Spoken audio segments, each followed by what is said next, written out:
The blood hadn't dried yet when Jenny Martin saw the headline flash across her phone screen: "Paparazzi photographer found dead in Midtown alley." She dropped her coffee cup.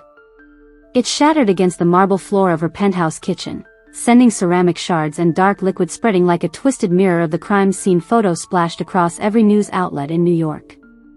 Tommy Hendricks was dead. The same Tommy who'd cornered her outside Sardi's 3 nights ago, waving his camera like a weapon and promising to destroy her career with photos that didn't exist. The same Tommy she'd threatened in front of a dozen witnesses. "I'll deal with you," she'd hissed, her voice carrying more venom than she'd ever summoned for any role. Count on it. Now he was gone, and the police would come asking questions she couldn't answer. Jenny had built her empire on transformation. At 28, she was America's sweetheart, the actress who could become anyone: grieving widow, seductive spy, innocent girl next door. Critics called her supernatural.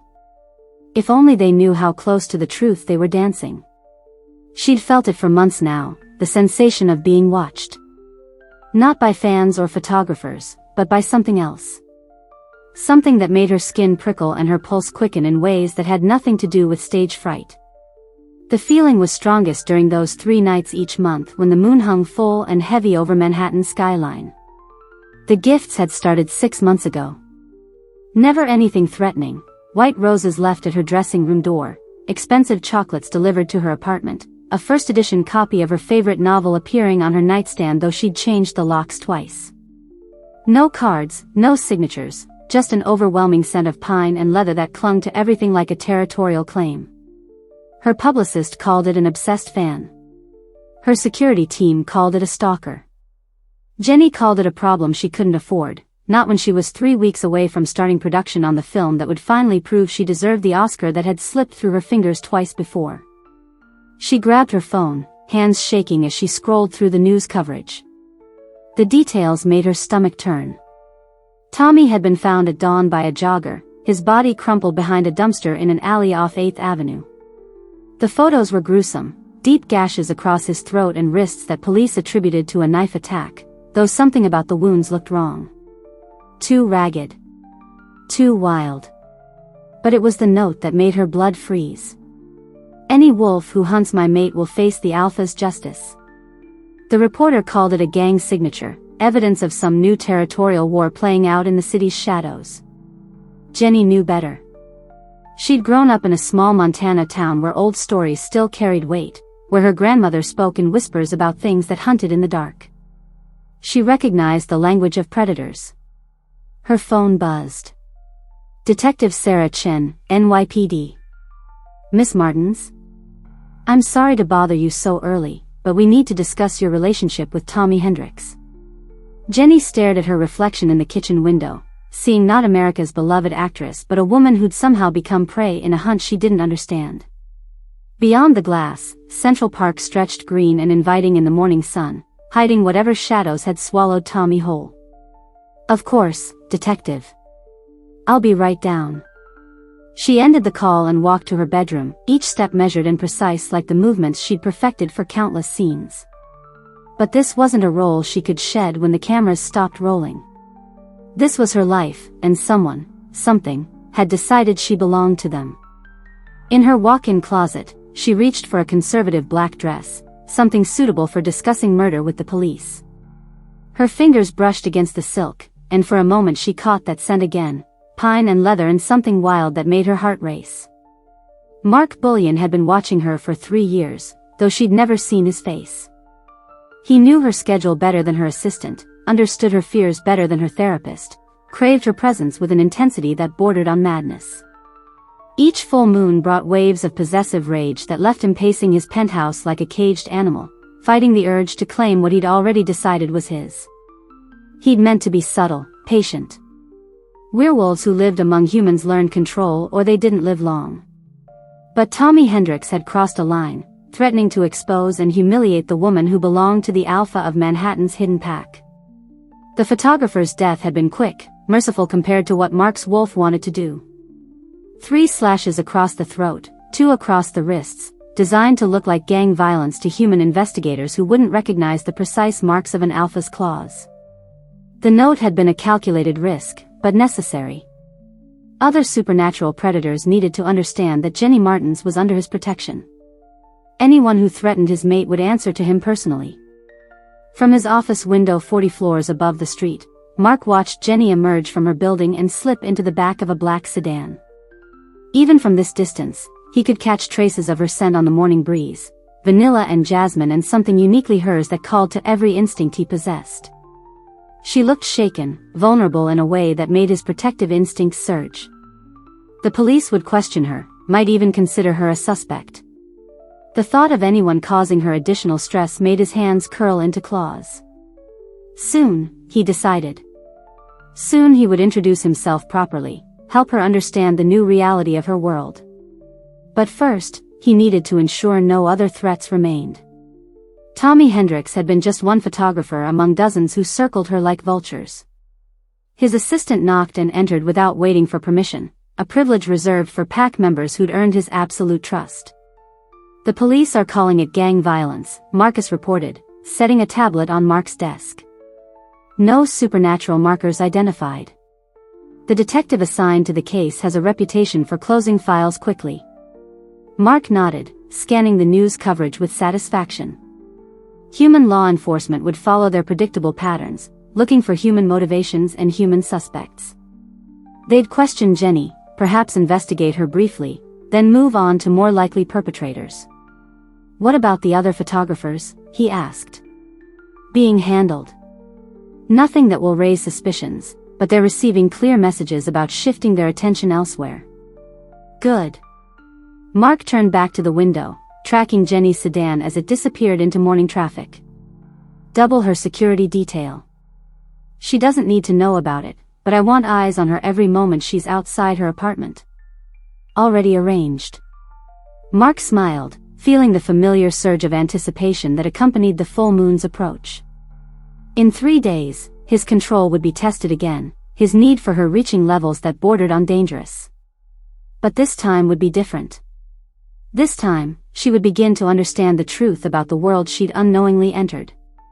Tommy Hendricks had been a warning shot, a demonstration of the power that now protected her. The real hunt was just beginning, and Jenny Martins, whether she realized it or not, was no longer merely America's sweetheart. She was the alpha's mate. And in Mark Bullion's world, that made her the most precious and dangerous thing in all of New York City. Chapter 2. The police station's fluorescent lights had turned Jenny's world into a nightmare of questions she couldn't answer and accusations she couldn't deny.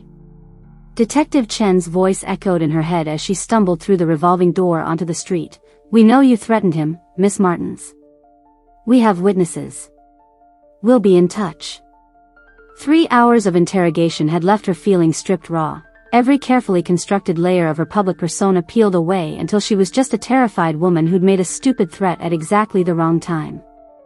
The paparazzi outside the precinct had been rabid, their cameras flashing like strobe lights as she'd pushed through their wall of bodies and shouted questions. "Jenny.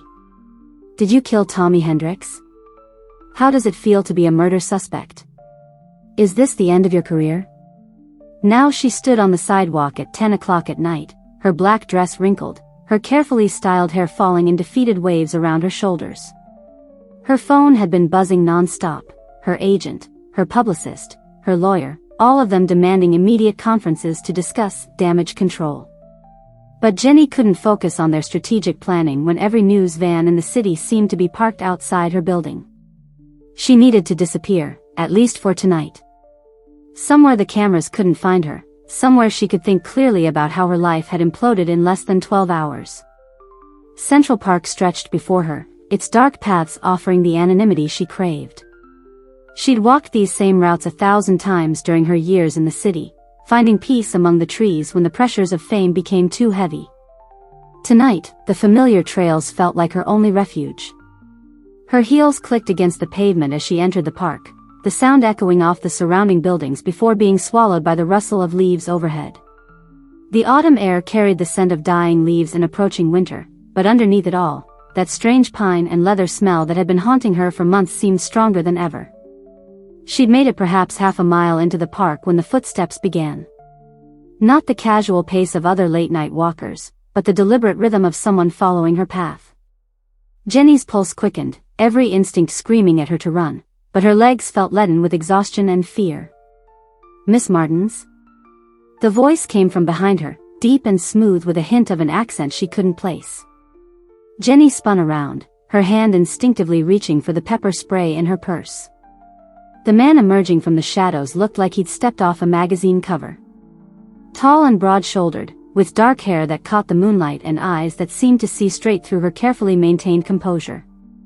He wore an expensive suit that somehow managed to look casual, as if he'd thrown on a $1,000 jacket to take an evening stroll through the park.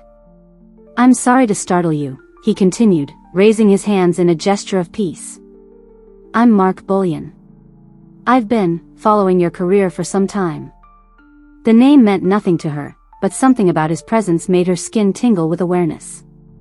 He moved with the fluid grace of a predator, each step calculated and precise, yet there was something oddly comforting about his steady gaze. "I don't give autographs in Central Park at 10 at night," Jenny said, trying to inject some of her usual confidence into her voice.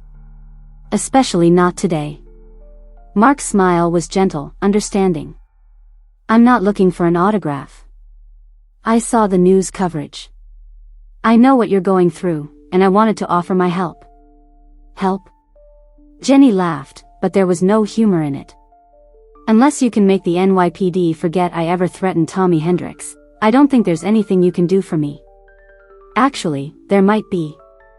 Mark took a step closer, and Jenny caught that intoxicating scent again, pine and leather and something wild that made her pulse quicken. "I have resources, connections. More importantly, I have a place where you can disappear for a while, somewhere the media can't find you." Jenny studied his face, looking for the telltale signs of another opportunist trying to exploit her vulnerability. She'd dealt with enough of them over the years to recognize the type. But Mark Bullion's expression held only sincere concern, and something else, a protective intensity that made her feel safer than she had all day. "Why would you help me?" she asked. "You don't even know me." "I know enough," Mark replied softly. "I know you're innocent. I know you're scared. And I know you need someone on your side right now." The words hit her like a physical blow. When was the last time someone had simply believed in her innocence without demanding proof or explanations? Her agent had spent their entire phone conversation discussing plea bargains. Her publicist had started planning her image rehabilitation before they'd even finished processing the charges. But this stranger, this Mark Bullion, stood in the moonlight offering her exactly what she needed most, faith. "Where?" she whispered. "My home. It's private. Secluded. The kind of place where you can rest and figure out your next move without every reporter in the city breathing down your neck." Jenny glanced around the empty park, suddenly aware of how isolated she was. Meeting a strange man in Central Park at night violated every safety rule she'd learned in her years of navigating the city.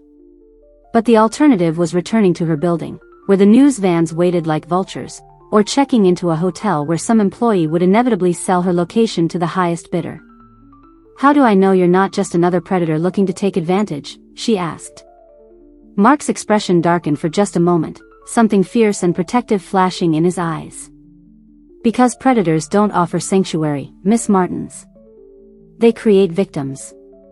I'm offering you a chance to be neither." Something in his tone convinced her. Maybe it was desperation, or maybe it was the way he seemed to radiate calm strength in the midst of her chaos. Either way, Jenny found herself nodding. "Okay. But I drive myself, and I want the address up front." "Of course." Mark pulled out his phone and showed her the screen. The address was in the Upper East Side, a neighborhood where privacy came standard and questions were rarely asked. "I'll follow you, make sure you arrive safely." 20 minutes later, Jenny stood before a mansion that belonged in European aristocracy, not Manhattan real estate. The building rose 4 stories above the street, its stone facade elegant and imposing behind wrought iron gates that opened silently at their approach. Manicured gardens flanked the entrance, and warm lights spilled from windows that somehow managed to look welcoming rather than ostentatious. "You live here alone?" Jenny asked as Mark guided her up the front steps. "I have staff," he replied, producing a key that looked more like an antique than modern security.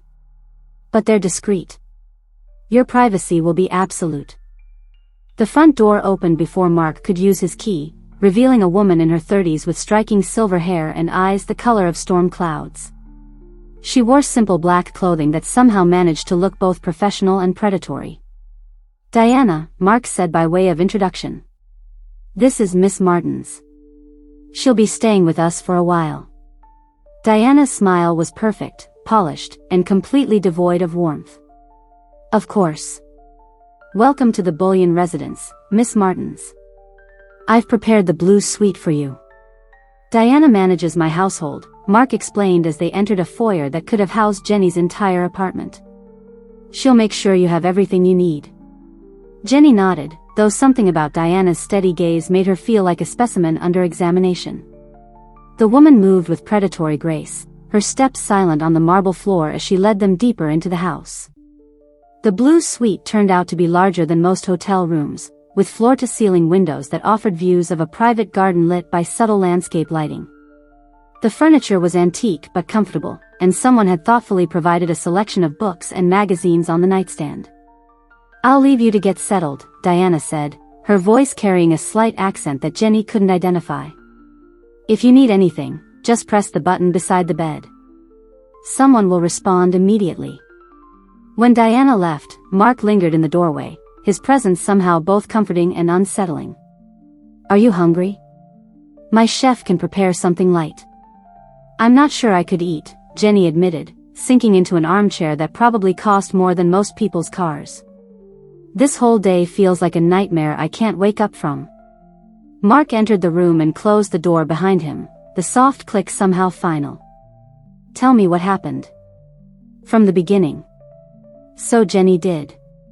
She found herself pouring out the entire story: Tommy's threats, her public response, the police interrogation, the media circus waiting outside her building. Mark listened without interruption, his dark eyes never leaving her face, and gradually Jenny felt some of the tension bleeding from her shoulders. "The police think I killed him," she finished. "They're building a case around my threat, looking for evidence to support what they've already decided is true." "And you have no idea who might have actually done it?" Mark asked. Jenny shook her head. Tommy was a bottom feeder, but he had enemies all over the city. Any celebrity he'd harassed over the years, any publication he'd stolen photos from, any. She trailed off, remembering the note found beside Tommy's body. "Any wolf who hunts my mate will face the alpha's justice." The words had seemed like gang nonsense when she'd first read them, but now, sitting in Mark's elegant sanctuary, they felt ominous in a way she couldn't explain. "What is it?" Mark asked, his voice sharp with concern. "The note," Jenny said slowly. "The one they found with Tommy's body. It talked about wolves and mates and alpha justice. Like something out of a nature documentary." Mark's expression didn't change, but Jenny could have sworn she saw something flash in his eyes. Gangs use all kinds of territorial language. It probably doesn't mean anything specific. But even as he said it, Jenny caught that scent again, pine and leather and wild things that had no place in Manhattan mansions. For just a moment, Mark looked less like a concerned citizen and more like something dangerous wearing human skin. The moment passed so quickly Jenny wondered if she'd imagined it. Mark's smile returned, warm and reassuring, and he moved to pour her a glass of water from the crystal pitcher on the side table. "You're safe here," he said, handing her the glass. "That's what matters right now." Jenny accepted the water gratefully, her throat dry from hours of talking to police and reporters. The liquid was cool and pure, better than anything that came from New York's municipal system. "I can't stay long. My lawyer will want to prep me for whatever comes next." "Of course. But tonight, you rest. Tomorrow, we'll figure out how to clear your name." "We?" Jenny looked up at him sharply. Mark settled into the chair across from her, his movements fluid and controlled. "If you'll let me help. I have connections in the legal system, resources that could be useful. And..." He paused, seeming to choose his words carefully. "I care about what happens to you." "You don't even know me," Jenny protested, but her heart was beating faster at the intensity in his gaze. "I know more than you think," Mark said softly. "I told you I've been following your career, but it's more than that. I've admired you from afar for years, Jenny. Your talent, your strength, the way you've built something extraordinary in this city. When I saw you needed help, I couldn't stand by and do nothing." The confession hung between them like a bridge neither of them had expected to cross. Jenny set down her water glass with trembling fingers, suddenly aware of how alone they were in this beautiful room. That's very kind," she managed. "But I'm not looking for a relationship right now. My life is complicated enough." Mark's smile was understanding but didn't quite reach his eyes. "I'm not asking for a relationship, Jenny. I'm asking for the chance to protect you." "From what?" "From whoever killed Tommy Hendricks. From the police who want to railroad you for a crime you didn't commit. From the media that's determined to destroy your reputation." He leaned forward, his voice dropping to an intimate whisper. "Let me be your shield." Jenny stared at him, torn between gratitude and suspicion. Everything about Mark Bullion seemed too good to be true: his wealth, his concern, his apparent lack of ulterior motives. In her experience, men who offered to be her shield usually wanted something in return. "What do you get out of this?" she asked directly. Mark was quiet for a long moment, his dark eyes searching her face. When he spoke, his voice carried a weight that made her shiver. "The knowledge that you're safe. That's enough for me." But it wasn't enough for Jenny. She'd spent too many years in Hollywood learning to read between the lines, to spot the angles people worked when they thought she wasn't paying attention. Mark Bullion wanted something, even if he wasn't ready to admit it yet. A soft knock interrupted her thoughts. Diana appeared in the doorway, her expression professionally neutral. "Forgive the interruption," she said. "Lucas is here with the evening reports." Mark nodded, rising from his chair with that fluid grace that seemed to be his trademark. "I'll leave you to rest. We can talk more in the morning." He paused at the door, looking back at Jenny with an expression she couldn't quite read. "Sleep well. You're safe here." When he left, Jenny locked the door behind him and leaned against it, her heart still racing from their conversation. Safe. The word echoed in her mind like a promise and a threat rolled into one. She'd thought she was safe in her penthouse apartment, behind her security system and doorman. She'd thought she was safe in her carefully constructed public image, insulated by fame and success from the kind of violence that had claimed Tommy Hendricks. But safety, she was beginning to understand, was an illusion. And Mark Bullion, for all his wealth and apparent concern, might be the most dangerous illusion of all. In his study 3 floors below, Mark stood before a wall of windows that offered a commanding view of the city. Diana and Lucas Sterling flanked him, their postures respectful but alert. "How is she?"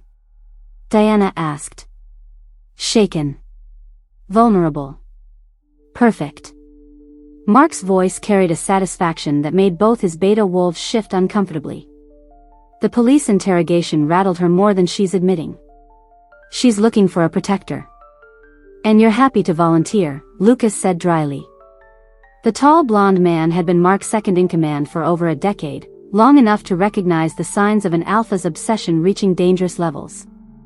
"She's my mate," Mark replied simply. "She just doesn't know it yet." Diana and Lucas exchanged a look. They'd watched their alpha's fixation with the human actress grow from casual interest to consuming need over the past 3 years. The gifts, the surveillance, the careful manipulation of her schedule to ensure their paths would cross at the right moment, it had all led to this. "What about her family?" Diana asked. "Friends who might come looking for her?" "Handled," Mark replied. "Her parents are in Montana. Her agent thinks she's taking a spiritual retreat. As far as the world knows, Jenny Martins has vanished to deal with her legal troubles in private. The police won't stop looking for her," Lucas warned. "They will when they get a better suspect," Mark said. "I've already had a word with Detective Chen.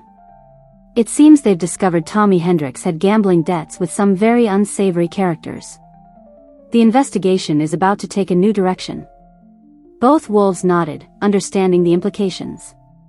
Mark's influence in the city ran deeper than most humans realized, extending into law enforcement, media, and the criminal underworld.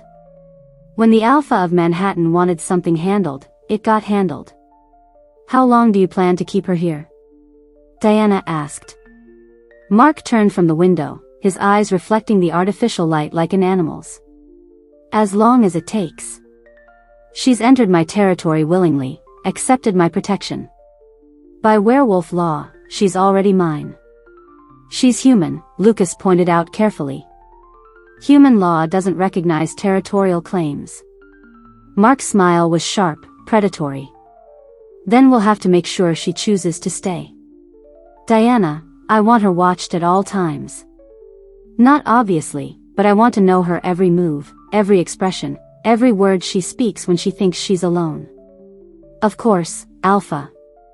And Lucas, begin the legal preparations. Contract marriage, ironclad prenuptial agreement, everything needed to make this arrangement permanent. Lucas's eyebrows rose. "You're moving fast, even for you." "The full moon is in 2 days," Mark replied, his voice dropping to a growl. "My control won't last much longer. She needs to understand her place in my world before then." Upstairs, Jenny stood at her window looking out at the garden, unaware that she was being watched by 3 sets of predatory eyes. The scent of pine and leather seemed stronger now, surrounding her like an invisible cage. Tomorrow, she would have to face the reality of her situation, the murder charges, the media circus, the complete destruction of the life she'd spent years building. But tonight, in this beautiful prison, she felt safer than she had in months. And that, she was beginning to realize, might be the most dangerous feeling of all. In the morning, Mark would begin the final phase of his courtship. He would offer her marriage, a business arrangement, he would claim, designed to protect her from the law and the media. A contract that would bind her to him in ways she couldn't yet understand. And Jenny, desperate and afraid and running out of options, would seriously consider accepting. The trap was closing, and the prey was walking into it willingly. Wanting to see what would happen next, subscribe to this channel to get to listen to more of our upcoming exciting stories. Click on the subscribe button now. Thank you. Chapter 3. Jenny woke to the sound of rain against her windows and the scent of bacon drifting from somewhere below. For a moment, she forgot where she was, forgot about Tommy Hendricks and police interrogations and her life crumbling around her. Then reality crashed back, and she was sitting up in the unfamiliar bed, her heart racing as she took in the elegant blue suite that had become her sanctuary. Or her prison. She was no longer sure which. A soft knock interrupted her spiraling thoughts. "Miss Martins?" Diana's voice carried through the heavy oak door. "Mr. Bullion has requested your presence for breakfast." Requested. As if Jenny had a choice in the matter. She found Mark in a sunlit breakfast room that overlooked the private garden, dressed in dark slacks and a white shirt that emphasized the breadth of his shoulders.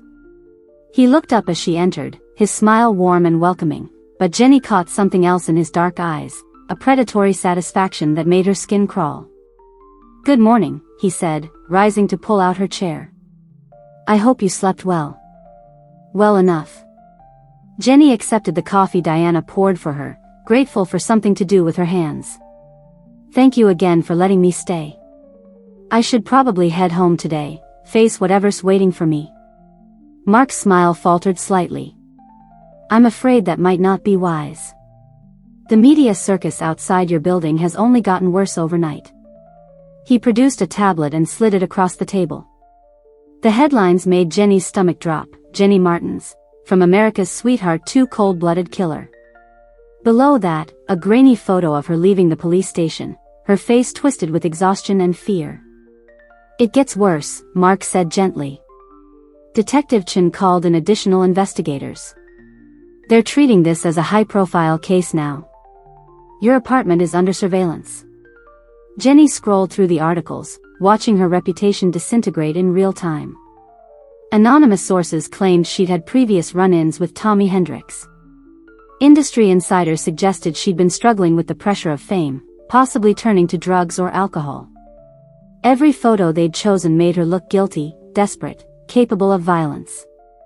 This is character assassination, she whispered. It's what happens when the media smells blood in the water, Mark replied. But it's not insurmountable. I've been thinking about your situation all night, and I believe I have a solution. Jenny looked up from the tablet, hope flickering in her chest. What kind of solution? Mark leaned back in his chair, his posture casual but his eyes intense. Marry me. The words hit her like a physical blow. Excuse me? A contract marriage, Mark continued smoothly. Purely business. My legal team has already drawn up preliminary papers. As my wife, you'd be protected by spousal privilege. You couldn't be compelled to testify against me, and I couldn't be forced to testify against you. More importantly, it would change the narrative. Instead of a desperate actress fleeing justice, you become a woman who found love in her darkest hour. Jenny stared at him, certain she'd misunderstood. You're not serious. I'm completely serious. Mark's voice carried a conviction that made her shiver. Think about it, Jenny. You need protection, both legal and personal. I can provide both. In return, you give me the one thing I've always wanted, you. The honesty in his confession should have been flattering. Instead, it terrified her. Mark, we barely know each other. Some bonds transcend time, he said, his voice dropping to an intimate whisper. I've known you were meant for me since the first time I saw you perform. You felt it too, didn't you? The connection between us? Jenny wanted to deny it, but she couldn't. There had been something electric about their meeting in Central Park, something that made her pulse race and her skin tingle. But attraction was a far cry from marriage, even a business arrangement. This is insane, she said, pushing back from the table. I'm not marrying a stranger to escape a murder charge. Mark's expression didn't change, but something shifted in the room's atmosphere. The air grew heavier, charged with an energy that made Jenny's instincts scream danger. I understand your hesitation, he said carefully. But consider the alternative. Without my protection, how long do you think you'll last? The police are building a case against you. The media has already convicted you in the court of public opinion. Your career is over, Jenny. Your reputation is destroyed.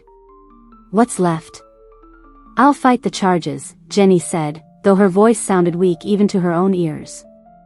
I'll hire the best lawyers, prove my innocence. With what money? Mark asked. Your assets are already being frozen pending the investigation.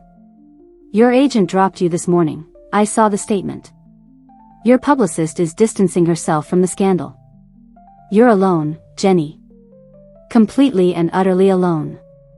The words cut deeper than any physical blow.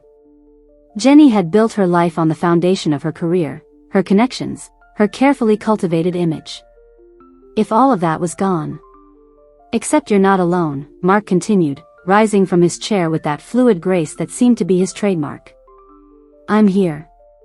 I'm offering you everything, protection, resources, a future. All you have to do is say yes. He moved closer, and Jenny caught that intoxicating scent again, pine and leather and something wild that made her head spin. When he reached out to touch her face, she didn't pull away. I won't force you, he said softly. But I need you to understand the reality of your situation. In this city, lone wolves don't survive long. They get picked off by predators, consumed by forces they can't control. But wolves who run with a pack, they thrive. The metaphor felt oddly specific, loaded with meaning Jenny couldn't quite grasp. But the message was clear: submit or face the consequences alone. How long? She asked, hating herself for even considering it. The contract can be dissolved after 2 years, Mark replied. Long enough to clear your name and rebuild your career. By then, the media will have moved on to other scandals, and you'll be free to make your own choices. 2 years. It seemed like an eternity and a heartbeat all at once. But what choice did she really have? Return to her apartment and face the media circus? Turn herself into police who'd already decided she was guilty? Trust in a legal system that favored wealth and influence, advantages Mark Bullion clearly possessed? I need time to think, Jenny said. Mark's smile was understanding, but his eyes remained predatory. Of course. But don't take too long. The full moon is tonight, and I'd prefer to have this settled before then. The comment seemed random, but something about his tone made Jenny's skin crawl. What does the moon have to do with anything? Superstition, Mark replied with a laugh that didn't quite ring true. I've always believed the full moon brings clarity to difficult decisions. He left her alone in the breakfast room, and Jenny sank back into her chair, her mind reeling. Marriage to a stranger. A contract binding her to a man she'd known for less than 24 hours. It was madness. But as the morning wore on and she caught glimpses of the news coverage through windows and whispered conversations between staff members, Jenny realized madness might be her only option. By afternoon, she'd made her decision. I'll do it, she told Mark when he found her in the library, surrounded by legal documents she'd been pretending to read. But I want my own lawyer to review the contract. Mark's smile was triumphant. Already arranged. He'll be here within the hour. The speed of his response should have been a red flag, but Jenny was too exhausted to fight anymore. She signed the papers in a daze, barely registering the complex clauses about property rights and behavior expectations. Her lawyer, a nervous man who seemed oddly deferential to Mark, assured her everything was standard for this type of arrangement. The ceremony will be tonight, Mark announced after the contracts were finalized. I've arranged for a minister and witnesses.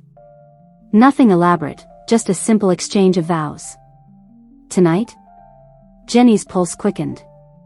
That seems awfully fast. Why wait? Mark asked. The sooner we're married, the sooner we can begin controlling the narrative. Diana has already prepared appropriate attire for you. Diana appeared as if summoned, carrying a garment bag that contained the most beautiful wedding dress Jenny had ever seen. It was vintage-inspired, with intricate beadwork and flowing silk that seemed to shimmer in the lamplight. When Jenny held it up to herself, it fit perfectly, as if it had been made specifically for her. How did you know my size? She asked. Lucky guess, Mark replied, but his smile held secrets. As evening approached, Jenny found herself being prepared for a wedding she'd never wanted to a man she barely knew. Diana worked with professional efficiency, styling Jenny's hair into an elegant updo and applying makeup that enhanced her natural beauty without looking overdone. You're very beautiful, Diana said as she fastened a delicate pearl necklace around Jenny's throat. The alpha will be pleased. The what? Jenny caught Diana's eyes in the mirror. Mr. Bullion, Diana corrected quickly. I meant Mr. Bullion will be pleased. Sometimes the staff, we have nicknames for him. He has such a commanding presence. But Jenny had heard what she'd heard, and the word alpha sent chills down her spine. The ceremony took place in Mark's private garden as the full moon rose over Manhattan. Hurricane lamps provided flickering light, and someone had scattered white rose petals along a makeshift aisle. It should have been romantic, but something about the setting felt primitive, ancient, wrong. The witnesses were unlike anyone Jenny had ever met. Elder Mortimer Grimm was a man in his 70s with silver hair and eyes that seemed to see straight through her. Luna Vera Shadowmere appeared to be in her 50s, with prematurely white hair and an unsettling smile that never quite reached her eyes. Welcome to the pack, Luna Vera whispered as she embraced Jenny before the ceremony began. Pack. There was that word again, loaded with implications Jenny didn't want to explore. The minister was a tall, gaunt man who spoke in a language Jenny didn't recognize before switching to English for the familiar wedding vows. But even the English portions felt strange, archaic, filled with references to bonds that could never be broken and territories that would be shared. When Mark slipped the ring onto her finger, Jenny felt something electric pass between them, not attraction, but something deeper, more fundamental.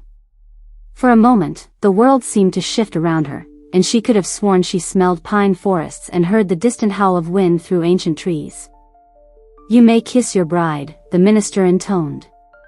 Mark's kiss was possessive, claiming, and Jenny felt something inside her respond despite her fear. When they broke apart, his eyes seemed to glow in the moonlight, and she caught a glimpse of something inhuman in their depths. Mine, he whispered against her lips, so quietly only she could hear. The reception was brief. champagne and cake served in the garden while the full moon reached its zenith overhead. Jenny smiled and nodded as the small group of guests offered their congratulations, but she felt disconnected from her own body, as if she were watching someone else's wedding from a great distance. It wasn't until they were alone in Mark's master suite that the full reality of her situation hit her. "You can have the bed," she said quickly, backing toward the sitting area. "I'll take the couch." Mark's laugh was low, predatory. "I don't think you understand, Jenny. We're married now. Truly married, by laws older than any human court." He began unbuttoning his shirt, and Jenny caught sight of something that made her breath catch: intricate tattoos that covered his chest and arms, symbols that looked tribal, ancient, almost like claw marks. "What are those?" she whispered. "Pack markings," Mark replied casually. "Family tradition. You'll receive yours in time." "I don't want any tattoos," Jenny said, her voice rising with panic. Mark's expression shifted, the civilized mask slipping away to reveal something wild and dangerous underneath. "What you want stopped being relevant the moment you entered my territory, accepted my protection, spoke those vows. You're mine now, Jenny. My mate, my property, bound to me by bonds you can't even comprehend." He stalked toward her, and Jenny saw something impossible. His eyes were definitely glowing now, reflecting the moonlight like an animal's. His movements had become more fluid, predatory, inhuman. "You're scaring me," she whispered. "Good," Mark growled, his voice deeper than it had been moments before. "Fear will help you understand your place. You wanted protection, Jenny. You wanted someone to shield you from the world. Congratulations. You've just bound yourself to the most dangerous predator in New York City." The transformation was complete now. Gone was the sophisticated businessman who'd offered her sanctuary. In his place stood something barely contained by human skin, something that looked at her with the hunger of a predator for its prey. "The territorial madness," he continued, circling her like a wolf sizing up its victim. "Do you know what that means? It means every instinct I possess is screaming at me to claim what's mine, to mark my territory, to ensure no other male ever looks at you again." Jenny pressed her back against the wall, trapped in the corner of the room. "Mark, please." "Alpha," he corrected sharply. "You'll address me as Alpha from now on. And you'll learn to submit, Jenny. One way or another, you'll learn your place in my pack." The moonlight streaming through the windows seemed to make him grow larger, more imposing, less human with each passing moment. And Jenny realized with crystal clarity that she hadn't been rescued at all. She'd been captured. The contract marriage she'd signed wasn't a business arrangement, it was a trap, carefully constructed by a predator who'd been stalking her for years. And now, under the light of the full moon, Mark Bullion was finally ready to claim his prize. "Welcome to your new life, mate," he said, his smile revealing teeth that seemed sharper than they should be. "I hope you're ready for what comes next." Chapter 4. Jenny woke to the sound of a lock turning, not the soft click of a bedroom door, but the heavy, mechanical grinding of reinforced steel. Her eyes flew open, and for a disorienting moment, she couldn't understand where she was. The room was smaller than the blue suite, windowless, with stone walls that reminded her of a medieval dungeon more than a Manhattan mansion. Memory crashed back like a physical blow. The wedding ceremony under the full moon. Mark's transformation from sophisticated businessman to predatory monster. His final words echoing in her mind, "Welcome to your new life, mate." She sat up on the narrow bed, her wedding dress wrinkled and torn at the hem where she'd tried to run. The beautiful silk now felt like a costume from a nightmare she couldn't wake from. "Good, you're awake." Mark's voice came from the doorway, and Jenny's blood turned to ice. He looked different in the harsh fluorescent light, larger somehow, more imposing. His dark hair was disheveled, and when he smiled, she could swear his canine teeth looked sharper than they should. But it was his eyes that terrified her most. They held a predatory gleam that made every instinct scream at her to run. "Where am I?" Jenny's voice came out as a whisper. "The basement level of my home," Mark replied, stepping into the room and closing the reinforced door behind him. "Specially designed for difficult transitions. The walls are soundproofed, the door is steel reinforced, and there's no cell phone reception. No one can hear you, and no one can find you. Jenny scrambled to the far corner of the bed, pressing her back against the cold stone wall. You can't keep me here. This is kidnapping. When people realize I'm missing. No one is looking for you, Mark interrupted, his voice carrying cruel amusement. Remember? You're a murder suspect who fled justice. As far as the world knows, you're in hiding somewhere, afraid to face the consequences of your actions. He pulled a tablet from his jacket and showed her the screen. News articles scrolled past, stories about her disappearance, speculation about her guilt, expert commentary on her psychological state. Every headline painted her as a fugitive, a killer on the run. The beauty of it, Mark continued, is that I saved all these articles before I arranged Tommy's death. I knew exactly how the narrative would play out. The casual confession hit Jenny like a physical blow. You killed Tommy? Mark's smile was cold, predatory. Of course I did. The little parasite was threatening my mate. Did you really think I'd allow that to continue? Jenny stared at him in horror, finally understanding the full scope of her situation. The note, the one about wolves and alpha justice. A nice touch, don't you think? I wanted to make it clear to any other supernatural predators in the city that you were under my protection. Unfortunately, the human police interpreted it as gang activity, which worked perfectly for my purposes. He moved closer to the bed, and Jenny caught that intoxicating scent again, pine and leather and wild things. But now, instead of making her pulse race with attraction, it made her stomach turn with revulsion. You've been planning this, she whispered. For how long? 3 years, Mark replied matter-of-factly. Ever since I first saw you perform in that little off-Broadway theater. You were playing Lady Macbeth, and the way you delivered the sleepwalking scene. I knew then that you belonged to me. The memory made Jenny's skin crawl. She remembered that performance, how she'd felt watched throughout the entire run.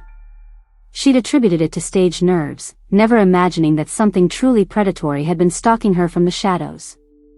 The gifts, she said, pieces falling into place. The roses, the chocolates, the book. All part of my courtship, Mark confirmed. I wanted you to know you had an admirer, someone who understood your worth. I had hoped you'd be more receptive to my advances when I finally revealed myself.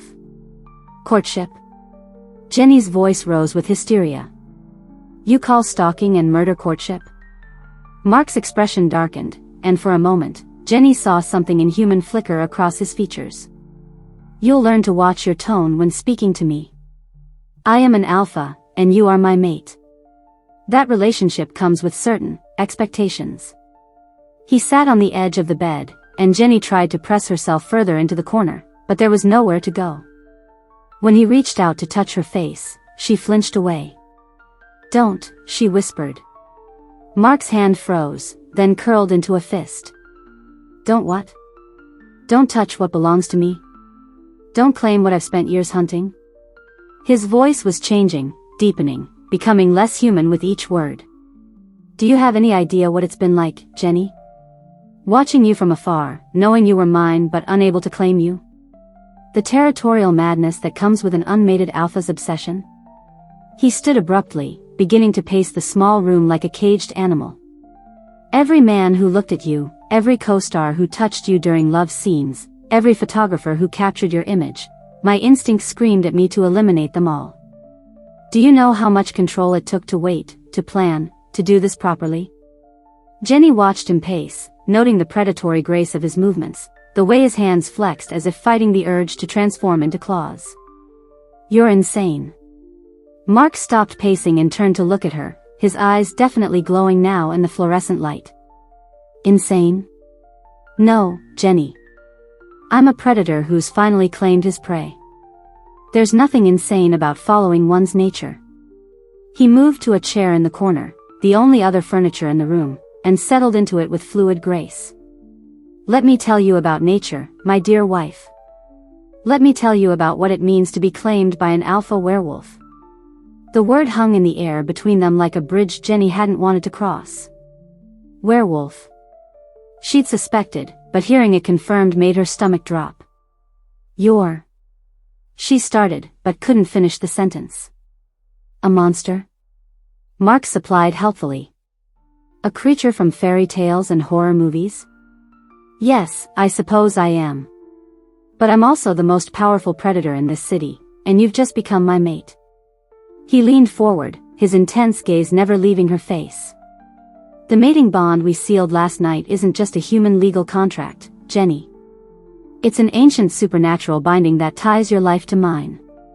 In the eyes of pack law, you belong to me completely. Jenny shook her head, refusing to accept what she was hearing. This is impossible. Werewolves aren't real. Mark's laugh was low and menacing. Would you like a demonstration? Before Jenny could respond, Mark began to change. His features shifted subtly, his jaw extending, his teeth sharpening, his eyes taking on an amber glow that was definitely not human. Coarse hair sprouted along his forearms, and when he flexed his hands, she could see claws extending from his fingertips.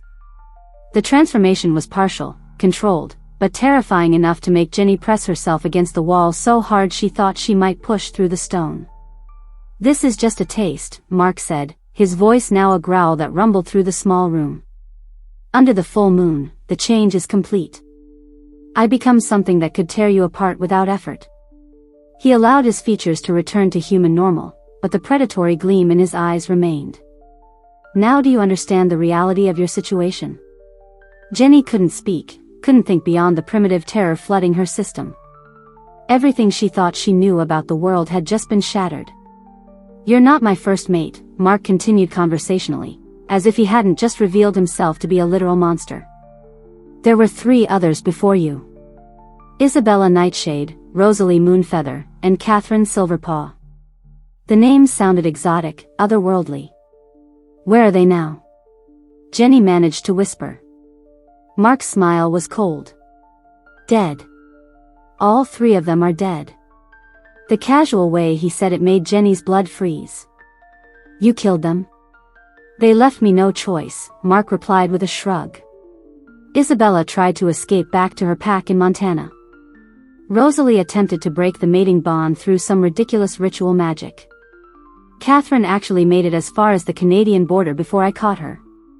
He stood and walked to a section of wall that looked different from the rest, newer, more recently constructed. Their bodies are in the attic. Preserved, of course. I'm not a savage. Jenny's stomach lurched. You keep trophies? I keep reminders, Mark corrected. Reminders of what happens when mates forget their place, when they attempt to leave their alpha. It's a lesson I hope you won't need to learn firsthand. The threat was clear, and Jenny felt what remained of her hope crumble. She wasn't just trapped, she was trapped with a predator who had killed before and would kill again. The difference is, Mark continued, returning to his chair, Isabella, Rosalie, and Catherine were all werewolves. They had supernatural strength, enhanced senses, pack connections that might have helped them escape. You're just human, Jenny. Fragile, vulnerable, completely dependent on my protection. He leaned back, studying her with the detached interest of a scientist examining a specimen. It makes you both more precious and more expendable. I could break your neck with one hand, but I could also keep you safe from every other predator in this city. Your survival depends entirely on your willingness to submit. Jenny closed her eyes, trying to process the nightmare her life had become. 3 days ago, she'd been America's beloved actress, worried about nothing more serious than her next role. Now she was trapped in a basement dungeon by a werewolf who collected dead mates like trophies. Why me? She whispered. Because you're perfect, Mark replied simply. Beautiful, talented, strong enough to be interesting but human enough to be controlled. And because the moment I saw you, every instinct told me you were mine. He stood again, moving toward the door. I'll bring you food later. In the meantime, I suggest you think about your situation. You have 2 choices, Jenny, submit willingly and live comfortably as my mate, or fight me and join Isabella, Rosalie, and Catherine in the attic. He paused at the door, looking back at her with those predatory eyes. I do hope you choose wisely. I'd hate to add a fourth trophy to my collection so soon after our wedding. The heavy door closed behind him with a finality that echoed through Jenny's bones. She heard the lock engage, the mechanical grinding that sealed her fate, and then silence. She was alone in her stone prison with the knowledge that she'd married a monster who had killed 3 women before her. A creature who kept their bodies as warnings, who saw murder as a natural consequence of disobedience. But as the shock began to wear off, Jenny felt something else stirring beneath her terror: rage. Mark had stalked her, manipulated her, trapped her, and now he expected her to submit like a broken animal. He might be a supernatural predator, but she was Jenny Martins. She'd built a career on becoming other people, on finding strength in impossible situations, on transforming herself into whatever a role required. And right now, the role required her to become a survivor. She just had to figure out how to survive a monster who had already proven he was willing to kill to keep his mates in line. A monster who kept their bodies as trophies to remind future victims of the price of resistance. In the darkness of her stone prison, Jenny began to plan. Chapter 5.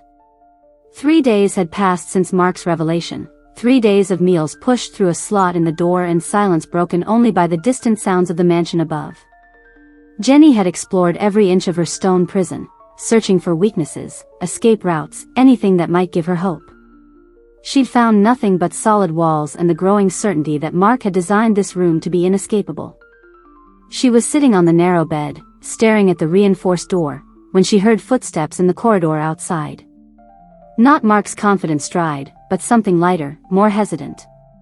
The lock turned with its familiar grinding sound, and the door opened to reveal a stranger.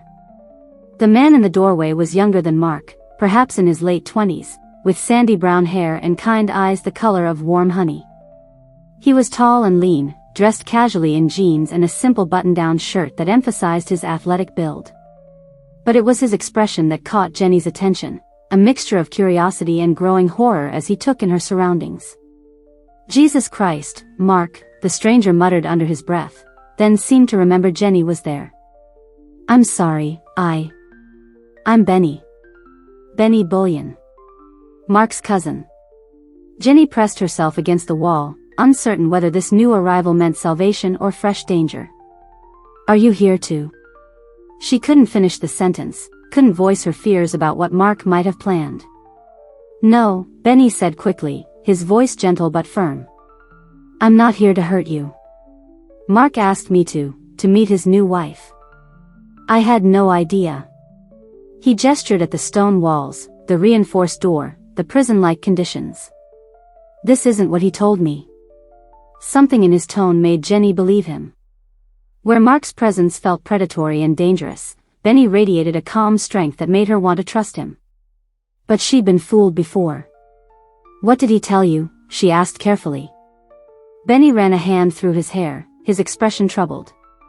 "He said he'd found his mate, that she was adjusting to pack life. He wanted me to meet her, to welcome her to the family." He looked around the room again, his jaw tightening. He didn't mention locking her in a basement. "Pack life?" Jenny seized on the phrase.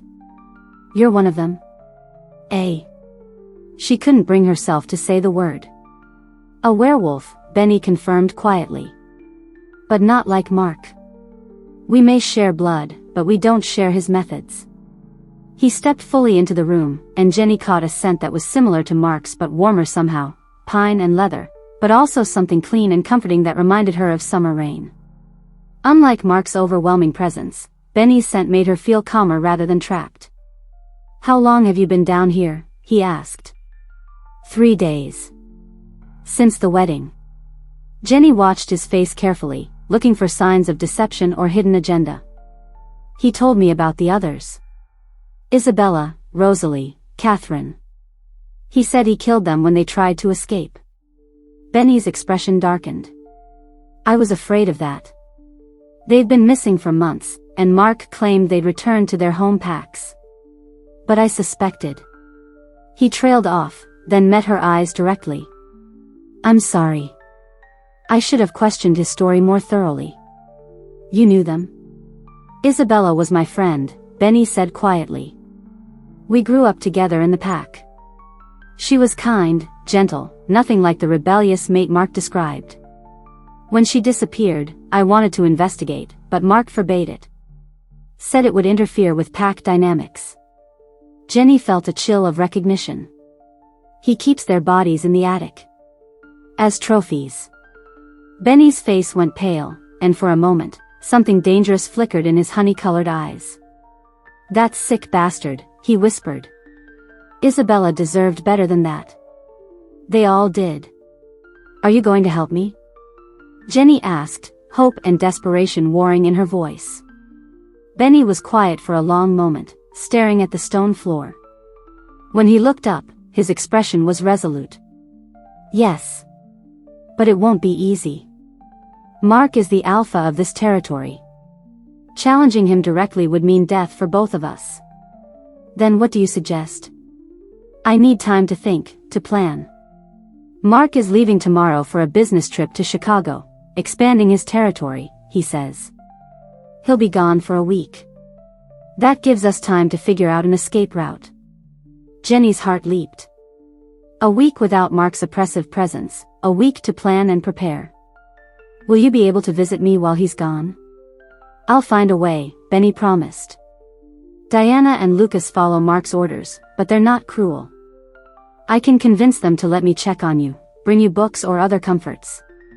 As if summoned by his name, Lucas appeared in the doorway. The tall blonde man looked uncomfortable, his usual confident demeanor replaced by obvious unease. Alpha wants to see you both upstairs, he announced. Now. Benny nodded, then turned back to Jenny. It's going to be all right, he said quietly. I won't let him hurt you. The promise shouldn't have meant anything. She barely knew him, had no reason to trust another member of Mark's pack. But something in Benny's eyes, some fundamental decency that Mark completely lacked, made her believe him. They were escorted to Mark's study, where the alpha sat behind his massive desk like a king holding court. He looked up as they entered, his predatory smile widening as he took in Jenny's appearance.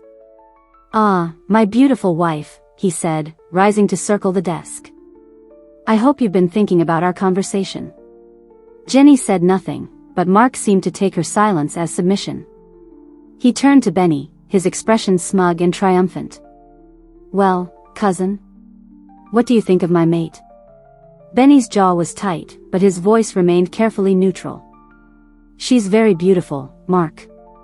You're fortunate. Fortunate? Mark laughed, the sound cold and predatory. Fortune had nothing to do with it. I hunted her for 3 years, planned every detail of her capture. She's the perfect mate, famous enough to be a worthy trophy, but human enough to be controllable. Jenny watched Benny's face, saw the disgust he was trying to hide. Mark, drunk on his own success, seemed oblivious to his cousin's reaction. She'll learn her place soon enough, Mark continued. They always do, eventually. The basement room is quite effective for adjustment periods. The basement room? Benny's voice was carefully controlled. Where I keep new mates until they accept their situation, Mark explained casually. Isabella lasted 2 weeks before she submitted. Rosalie only needed a few days. Catherine. He paused, his expression darkening. Catherine never learned. But Jenny's smarter than that, aren't you, darling? Jenny met his gaze steadily, refusing to show fear. I'm learning a lot about you, Mark. More than you probably want me to know. Mark's smile faltered slightly, but he recovered quickly. Defiance is natural at first. You'll grow out of it. He moved to pour himself a drink from the bar cart, his movements loose and confident. I'll be traveling to Chicago tomorrow, expanding the pack's business interests. While I'm gone, I expect you to think carefully about your choices, Jenny. When I return, I'll want to see progress in your attitude. The threat was clear, and Jenny felt her stomach clench with fear. But she also felt something else, a flicker of hope. Mark would be gone for a week. 7 days to plan, to prepare, to find a way out of this nightmare. Benny will check on you while I'm away, Mark continued. Make sure you have everything you need. Won't you, cousin? Of course, Benny replied, his voice steady despite the tension Jenny could see in his shoulders. Mark finished his drink and set the glass down with a satisfied smile. Excellent. Now, I think it's time for my lovely wife to return to her room. We have an early morning tomorrow. The dismissal was clear, and Lucas stepped forward to escort Jenny back to her prison. But as they reached the door, Mark's voice stopped them. Oh, and Jenny? Sweet dreams. Try not to think too much about Isabella, Rosalie, and Catherine. I'd hate for you to have nightmares about joining them. The casual cruelty in his voice made Jenny's blood run cold, but she forced herself to walk steadily from the room. She wouldn't give him the satisfaction of seeing her fear. Back in her stone prison, Jenny sat on the bed and tried to process everything that had happened. Benny's arrival had changed the dynamic completely. Unlike Diana and Lucas, who followed Mark's orders without question, Benny seemed genuinely troubled by her situation. But could she trust him? He was Mark's cousin, a member of the same pack.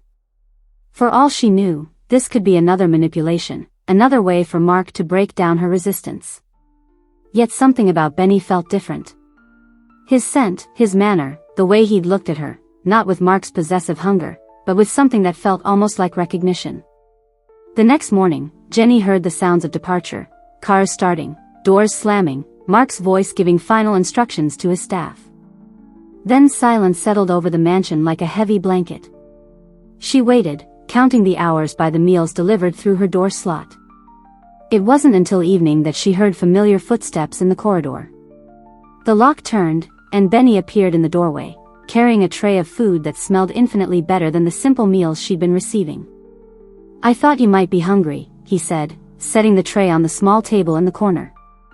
Diana's not much of a cook, but I managed to convince her to let me bring you something decent. Jenny approached the tray cautiously. The food was simple but well prepared: roasted chicken, fresh vegetables, bread that was still warm from the oven. It was the first real meal she'd had since her imprisonment began. Thank you, she said, surprised by how much the gesture meant to her. Benny settled into the chair, watching her eat. Mark's gone, he said quietly. His plane left an hour ago. We have a week. A week to do what, exactly? Jenny asked between bites. To get you out of here. To somewhere safe. Benny leaned forward, his expression intense. But first, I need to explain some things about our world. About what Mark is, what I am, and what's really happening here. Jenny set down her fork, giving him her full attention. I'm listening. Werewolves live in packs, Benny began. There are hierarchies, alphas who lead, betas who support them, omegas who maintain pack harmony. Mark is an alpha, but he's broken. His territorial instincts have become twisted into something monstrous. And you're a beta? Yes. I'm supposed to support my alpha, follow his lead, help maintain pack stability. But what Mark is doing? Benny shook his head. This isn't pack behavior. This is the behavior of a rogue wolf, someone who's lost touch with everything that makes us civilized. Jenny studied his face, looking for signs of deception. Why are you telling me this? Why are you helping me? Benny was quiet for a long moment, his honey-colored eyes troubled. Because there's something Mark doesn't understand, something his madness has blinded him to. What? The mating bond, Benny said quietly. True werewolf mates are determined by scent, by an instinctive recognition that goes beyond conscious choice. Mark forced a bond with you through ritual and dominance, but it's not real. Jenny's pulse quickened. What do you mean? Benny met her eyes, and Jenny saw something vulnerable in his expression. I mean your scent, it calls to me. Not to Mark. The real mating bond, the one that nature intended, it's not between you and him. The words hung in the air between them, loaded with implications that made Jenny's head spin. You're saying... I'm saying Mark kidnapped and married another werewolf's true mate, Benny said softly. Mine. The revelation should have terrified her, another werewolf claiming her as his mate, another supernatural bond she didn't understand. But instead of fear, Jenny felt something else, a sense of rightness, of pieces falling into place. The way Benny's scent calmed her instead of overwhelming her. The immediate trust she'd felt despite every reason to be suspicious. The recognition in his eyes when he'd first seen her. "That's impossible," she whispered, but even as she said it, she knew it wasn't. "Is it?" Benny asked gently. "How do you feel when you're near me, Jenny? Compared to how you feel with Mark?" Jenny couldn't deny the difference. With Mark, she felt trapped, hunted, like prey in the presence of a predator. With Benny, she felt safe. Protected. Like she could breathe for the first time since this nightmare began. "Even if that's true," she said carefully, "I'm human. I can't be anyone's mate." "The supernatural world is more complex than most humans realize," Benny replied. "There are human werewolf matings, though they're rare. The bond transcends species when it's real." He stood, moving to the small window that looked out onto the garden. "I've been fighting this recognition since the moment I walked into this room. Pack loyalty should come first, should override personal feelings. But I can't stand by and watch Mark destroy another innocent woman." Jenny joined him at the window, standing close enough to catch his calming scent. "What happens if we run? What happens to pack hierarchy?"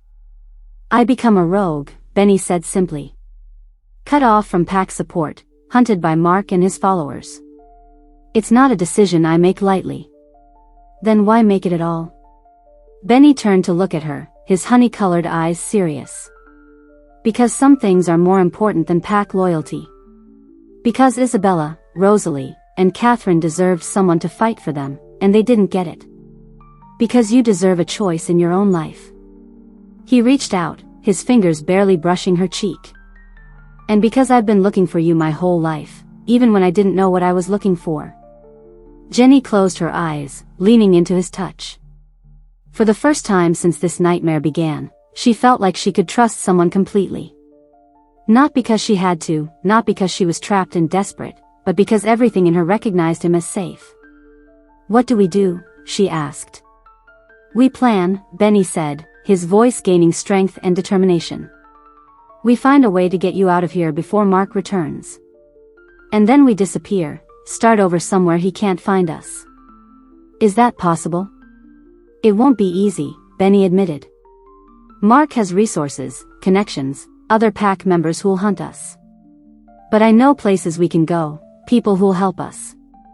It's possible." Jenny opened her eyes, meeting his steady gaze. "Then let's do it." The decision felt right, felt inevitable.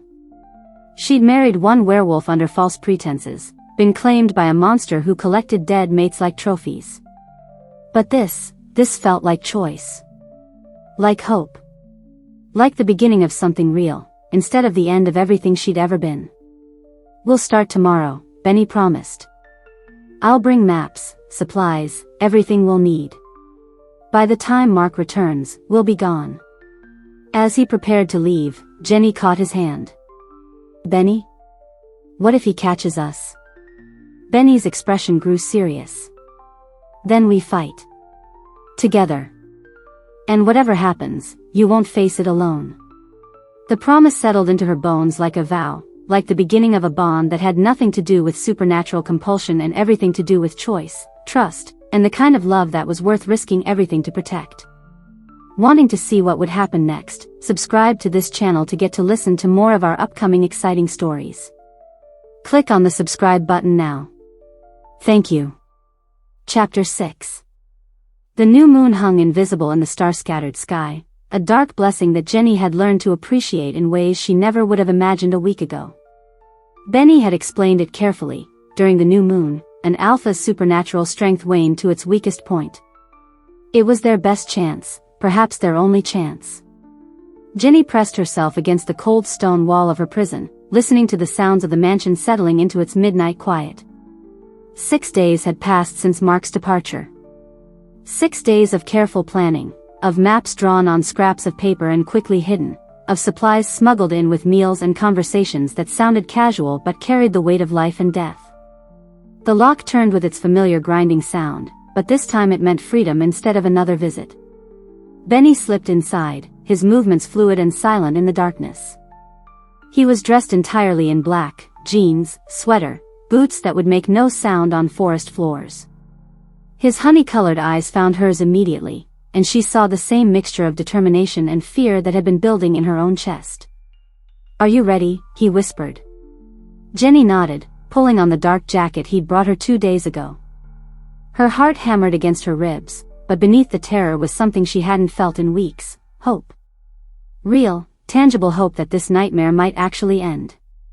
Benny handed her a small backpack. Water, energy bars, first aid kit. There's also a change of clothes and some cash. He paused, meeting her eyes in the dim light. "Once we leave this room, there's no going back. Mark will never forgive this betrayal, and he'll hunt us both to the ends of the earth." "I know," Jenny said quietly. "I'd rather die free than live as his prisoner." Something fierce and protective flashed in Benny's expression. "You won't die. I won't let that happen."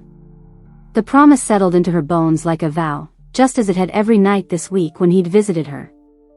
Each conversation had deepened the connection between them, the sense that they were two halves of something larger, something that Mark's forced bond could never touch. Benny moved to the door, listening intently for several long moments. "Diana and Lucas are both asleep. I slipped something into their evening wine, nothing harmful, just a mild sedative that will keep them down for a few hours. By the time they wake up, we'll be long gone." Jenny felt a pang of guilt. Will they be in trouble when Mark returns? They'll claim they never heard anything, that we must have left during their patrol rounds.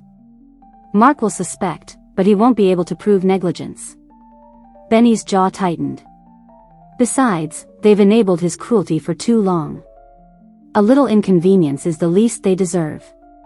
They moved through the mansion's corridors like ghosts, Benny's supernatural senses guiding them past sleeping staff and around the security systems he knew by heart. Jenny marveled at how different the house felt in darkness, less like a prison and more like the tomb it truly was, filled with the ghosts of Isabella, Rosalie, and Catherine. The night air hit her face like a benediction when they finally stepped outside. After a week in that stone room, even the simple act of breathing freely felt like a miracle. Benny caught her hand, his touch warm and steadying. "Stay close," he murmured. "We're heading for the North Woods. There are old deer paths that don't show up on any of Mark's patrol routes." They moved across the manicured grounds toward the tree line, their footsteps silent on the dew-dampened grass. Jenny's human eyes struggled in the darkness, but Benny guided her with the confidence of someone who could see perfectly in the moonless night. The forest embraced them with the scent of pine and rich earth. Jenny had always loved hiking. It was one of the few activities that had kept her grounded during her years of fame, but she'd never moved through woods like this, following paths that seemed invisible until Benny showed her exactly where to step. "These trails were made by deer generations ago," he explained quietly as they wound deeper into the wilderness. "Pack wolves use the main roads and marked territories, but these paths exist in the spaces between. Neutral ground that belongs to no one and everyone." They walked for what felt like hours, though Jenny suspected Benny was moderating his pace for her human limitations.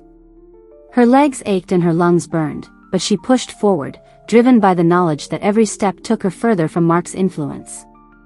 "How much further?" she whispered when they paused beside a small stream. Benny checked his watch, his expression thoughtful. "We're making good time. Another hour should bring us to the border of Midnight Ridge territory. That's where we'll meet Alpha Donovan." Jenny knelt beside the stream, cupping the cold water in her hands to drink. "Tell me about him again. About this Alpha who's willing to challenge Mark." "Donovan Stormclaw has led the Midnight Ridge pack for 15 years, Benny said, settling beside her on a fallen log. "He's everything Mark isn't, honorable, just protective of the innocent.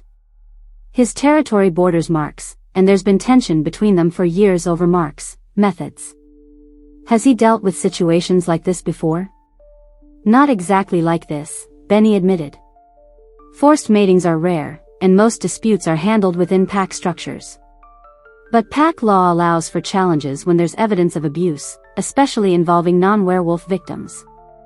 Donovan has the authority to investigate Mark's claim and potentially nullify the forced bond. Jenny absorbed this information, trying not to think too hard about the implications. The supernatural world operated by rules she was only beginning to understand, and her life now depended on navigating them correctly. What about the others? Samantha and Theodore? Beta Samantha Firebraze is Donovan's second-in-command. She's fierce, brilliant, and completely intolerant of bullies. If anyone can build a legal case against Mark, it's her. Benny's expression grew warmer. Theodore Nightwing is their Gamma, third in the hierarchy, but specializing in pack justice and law. He's already agreed to serve as our advocate. The sound of their names felt like a lifeline. Real people who were willing to help, to stand against Mark's cruelty. Jenny hadn't realized how desperately she needed to believe that such people existed. They resumed walking, following the stream as it meandered through increasingly dense forest. Jenny lost herself in the rhythm of footsteps and flowing water, in the gradual lightening of the sky that promised dawn wasn't far away. It was Benny who stopped first, his entire body going rigid with sudden tension. "What is it?" Jenny whispered, though something in his expression made her heart sink. Benny's nostrils flared, testing the air. His honey-colored eyes had gone gold with alarm. "Mark. His scent is fresh, and getting stronger." Jenny felt the blood drain from her face. "That's impossible. He's in Chicago. His plane." He turned around, Benny said grimly. "Something alerted him to your absence. Probably the bond he forced on you. It would have weakened with distance, making him aware that something was wrong." The forest around them suddenly felt less like sanctuary and more like a trap. Every shadow could hide a predator, every sound could herald their destruction. "How far are we from Midnight Ridge territory?" Jenny asked, fighting to keep panic from her voice. 20 minutes at human pace, Benny replied, already pulling her forward along the stream bank. "But Mark moves faster than any human, faster than most werewolves. We won't make it." They ran then, abandoning stealth for speed. Jenny pushed her body beyond its limits, driven by terror and the knowledge that capture meant death, not just for her, but for the man who'd risked everything to save her. The forest blurred around them as they crashed through underbrush and leaped over fallen logs. Jenny's lungs burned and her legs trembled, but Benny's hand in hers kept her moving forward. Behind them, she began to hear it, the sound of pursuit. Not quite human footsteps, but something larger, more powerful, moving through the forest with supernatural speed and grace. "There," Benny gasped, pointing ahead to where the trees began to thin. "The clearing. That's neutral territory, the border between pack lands." They burst from the tree line into a wide meadow dotted with wildflowers, beautiful in the growing dawn light. But beauty was the last thing on Jenny's mind as she heard the sounds of pursuit growing closer. "Benny," she panted, stumbling to a halt in the center of the clearing. "I can't run anymore." He turned back to her, his face a mask of grim determination. "You don't have to. We make our stand here." The words had barely left his lips when Mark emerged from the forest behind them. Jenny had never seen the alpha like this, hair wild, clothes torn from his frantic journey, eyes blazing with supernatural fury. He moved like a predator, every step deliberate and threatening, his powerful frame radiating barely controlled violence. "Did you really think you could steal my mate and escape unpunished?" Mark's voice carried across the clearing, cold and deadly. Benny stepped protectively in front of Jenny, his own posture shifting into something more aggressive. "She was never your mate, Mark. The bond you forced is artificial, built on violence and coercion." Mark laughed, the sound sending chills down Jenny's spine. "The bond is sealed and witnessed. She belongs to me." "Not anymore," came a new voice from the opposite edge of the clearing. Jenny's heart leaped as three figures emerged from the forest. A tall man with silver-streaked dark hair who could only be Alpha Donovan, a fierce-looking woman with flame-red hair who must be Beta Samantha, and a lean man with prematurely white hair that marked him as Gamma Theodore. Mark's expression shifted from triumph to wariness as he assessed the new arrivals. "Donovan. This is pack business, not your concern." Abuse of non-werewolf civilians is everyone's concern, Donovan replied calmly, his authority filling the clearing like a tangible force. As is the forced claiming of another wolf's true mate. Lies, Mark snarled, but Jenny caught the flicker of uncertainty in his eyes. Samantha stepped forward, her green eyes blazing. We have testimony from pack members about your previous mates, Mark. Isabella, Rosalie, and Catherine didn't return to their home packs. They're dead, aren't they? Mark's mask of civilization finally cracked completely. With a roar of rage, he began to change, his human form blurring and expanding as bones cracked and reformed. But before the transformation could complete, Benny launched himself forward. The two werewolves collided in a tangle of claws and fury, rolling across the meadow grass in a deadly dance. Jenny scrambled backward, her heart in her throat as she watched Benny, sweet, gentle Benny, fight with savage determination against his alpha. Stop. Donovan's voice cracked like a whip across the clearing. This is neutral territory. Pack law applies here. Both combatants froze, breathing hard, Mark's partial transformation leaving him looking monstrous in the morning light. Beta Benny Bullion, Donovan continued formally, you stand accused of stealing your alpha's mate and breaking pack law. How do you answer? Benny straightened, meeting Donovan's gaze directly. I answer that Alpha Mark Bullion has perverted pack law through forced matings, murder, and abuse. I claim sanctuary for myself and my true mate under the ancient laws of protection. Your true mate? Donovan's eyebrows rose. Jenny Martins is my mate by blood and scent recognition, Benny declared. The bond Mark forced through ritual and coercion is false. I can prove it. Mark's laughter was bitter and mocking. Prove it? She's human, Benny. Humans can't be true mates to werewolves. Can't they? Theodore stepped forward, his voice carrying the authority of pack law. Ancient precedent suggests otherwise. The mating bond transcends species when it's genuine. Jenny watched this supernatural court proceed with a mixture of hope and terror. Her fate was being decided by laws she didn't understand, by creatures whose world she'd been thrust into against her will. But when Benny turned to look at her, his honey-colored eyes full of love and desperate hope, she knew what she had to do. I can settle this, she said, her voice carrying clearly across the meadow. All eyes turned to her, and Jenny felt the weight of their attention like a physical force. But she'd spent years on stage, years learning to project confidence even when her heart was breaking. She could do this. Mark's bond feels like chains, she said clearly. Like being hunted, trapped, suffocated. But with Benny. She met his eyes, letting her feelings show. With Benny, I feel like I can breathe for the first time in my life. The silence that followed her words was profound, broken only by the sound of birds beginning their morning songs. It was Donovan who spoke first. The woman has spoken her truth. By ancient law, forced bonds can be dissolved when freely rejected in favor of true recognition. Mark's roar of rage shattered the morning quiet, but before he could move, Samantha and Theodore flanked him, their own supernatural strength keeping him contained. Alpha Mark Bullion, Donovan continued, his voice carrying the weight of judgment, you will submit to investigation for the murders of Isabella Nightshade, Rosalie Moonfeather, and Catherine Silverpaw. You will cease all contact with Jenny Martins, and you will accept the dissolution of your forced claim. Never, Mark snarled, his eyes fixed on Jenny with obsessive hunger. She's mine. I'll hunt her to the ends of the earth before I let another wolf have her. The threat hung in the air like a promise of violence, and Jenny knew their battle was far from over. But for the first time since this nightmare began, she wasn't facing it alone.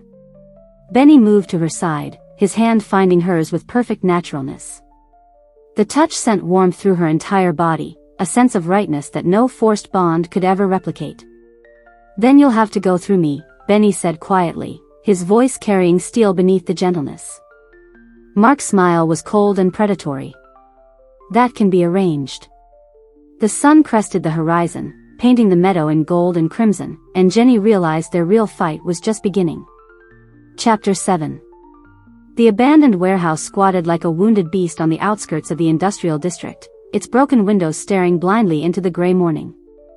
Jenny pressed herself against Benny's side as they moved through the shadows between rusted machinery and forgotten shipping containers, their footsteps echoing hollowly in the cavernous space.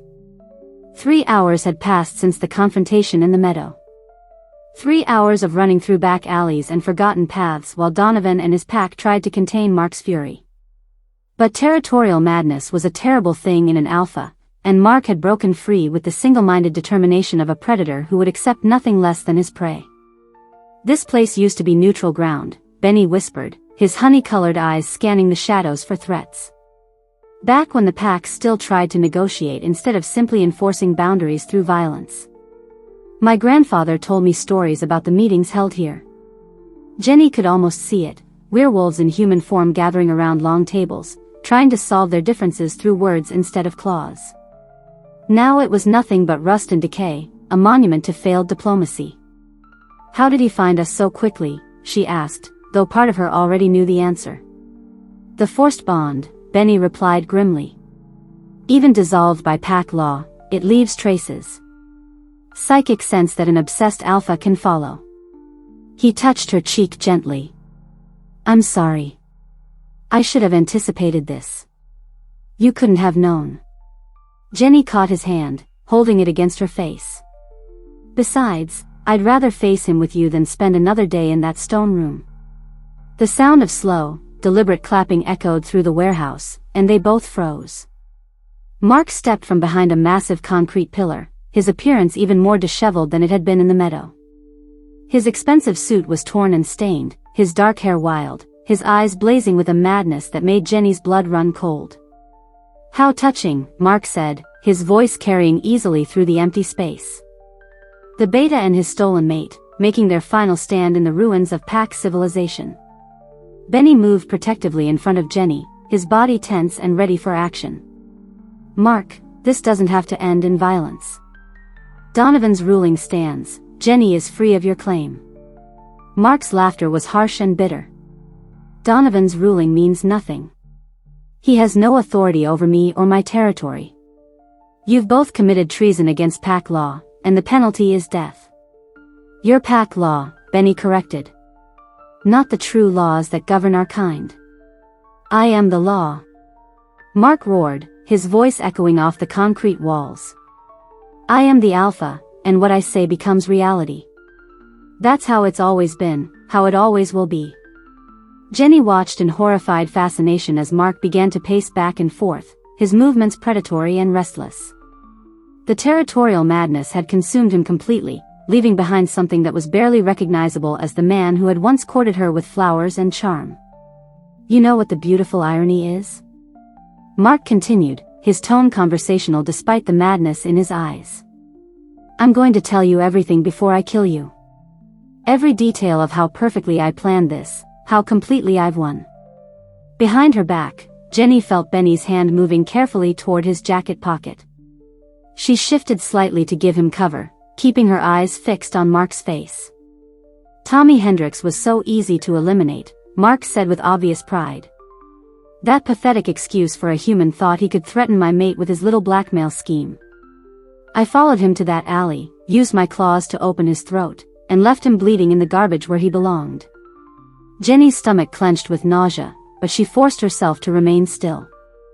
Mark was confessing to murder, and somehow that seemed important. "The note I left was a nice touch, don't you think?" Mark continued. "Any wolf who hunts my mate will face the alpha's justice. I wanted the other packs to know that you were under my protection, that claiming you would mean war." "You framed her for murder," Benny said, his voice tight with controlled fury. "I created the perfect trap," Mark corrected. "Jenny had to run to someone for protection, and I made sure that someone was me. The hero arriving just in time to save the damsel in distress." Mark's smile was cold and triumphant. "She came into my den so willingly, so grateful for my help. It was almost too easy." Jenny felt Benny's hand brush against something small and hard in his pocket, some kind of device that he activated with a subtle press of his thumb. She prayed Mark was too lost in his confession to notice. "And the others?" Benny asked. "Isabella, Rosalie, Catherine?" Mark's expression grew dreamy, almost nostalgic. Ah, my beautiful collection. Each one unique, each one perfect in her own way. He moved to lean against a rusty shipping container, settling in as if preparing to tell a favorite story. Isabella was first. So innocent, so trusting. She actually believed I loved her when I forced the mating bond. It took weeks to break her spirit completely, to make her understand that resistance was futile. His eyes grew distant. She lasted 2 months before she tried to escape. I caught her at the territory border and, well, let's just say she learned the price of defiance. Jenny's hands clenched into fists, rage and horror warring in her chest. Those women had been real people, with families and dreams and futures that Mark had stolen. Rosalie was more challenging, Mark continued. She was a fighter, a warrior from the Mountain Pass pack. It took everything I had to subdue her during the claiming ritual, but once the bond was sealed, she belonged to me completely. He pushed away from the container, beginning to pace again. She tried to kill me in my sleep. Can you imagine? Using a silver blade against her own mate. I had to make an example of her, show the others what happened to wives who forgot their place. And Catherine? Benny's voice was barely controlled, his supernatural nature bleeding through in the growl that underscored his words. Catherine was special, Mark said, his tone growing almost tender. She reminded me of you, Jenny. Human, fragile, completely dependent on my protection. She lasted the longest, nearly 6 months before she finally understood that there was no escape. Mark's eyes fixed on Jenny with predatory hunger. But you're going to be even better. You're famous, recognizable, a trophy that will prove my superiority to every alpha in North America. When I mount your head in my study next to the others, they'll know that Mark Bullion takes whatever he wants. The casual way he spoke about their deaths, about his collection of murdered women, made Jenny feel sick. But beneath the horror was a growing sense of rage, for Isabella, Rosalie, and Catherine, for all the lives he'd destroyed in service to his twisted ego. You're insane, she said, her voice carrying clearly through the warehouse. Mark's smile widened. I'm victorious. There's a difference. He reached inside his jacket and withdrew a gun, not an ordinary weapon, but something that gleamed with an unnatural silver sheen. Jenny had learned enough about werewolf lore to recognize the deadly threat it represented. Silver bullets, Mark explained casually. Blessed by a witch in New Orleans and guaranteed to kill any supernatural creature. I had them specially made after Rosalie's little assassination attempt. Benny tensed, his body beginning the subtle shift that preceded a werewolf transformation. Mark, you don't want to do this. There are laws. Your laws, Mark interrupted, raising the gun. Human laws, pack laws, council laws, none of them apply to me anymore. I make my own rules now. The sound of the safety being released echoed through the warehouse like a death knell. Jenny saw Benny's muscles coil, saw the golden glow beginning to emanate from his eyes as his wolf nature prepared to defend her. I'll kill the beta first, Mark said conversationally. Let you watch him die knowing it's your fault for trying to steal him from his rightful alpha. Then I'll take my time with you, Jenny. Make sure you understand exactly what you've cost me with your defiance. Mark Bullion. The new voice rang with authority that seemed to shake the very foundations of the warehouse. All three of them turned toward the sound. A figure emerged from the shadows near the entrance, an elderly man with silver hair and eyes like winter storms, radiating power that made the air itself seem to vibrate. High Alpha Cornelius Ravencrest, Mark breathed, and for the first time since this nightmare began, Jenny heard fear in his voice. You have confessed to crimes against both human and werewolf law, Cornelius said, his voice carrying the weight of absolute authority. The Werewolf Council has heard every word. Mark's gaze darted wildly around the warehouse, and Jenny realized he was only now noticing the small device in Benny's hand, some kind of transmitter that had been broadcasting his confession. You recorded me, Mark snarled, his fury reaching new heights.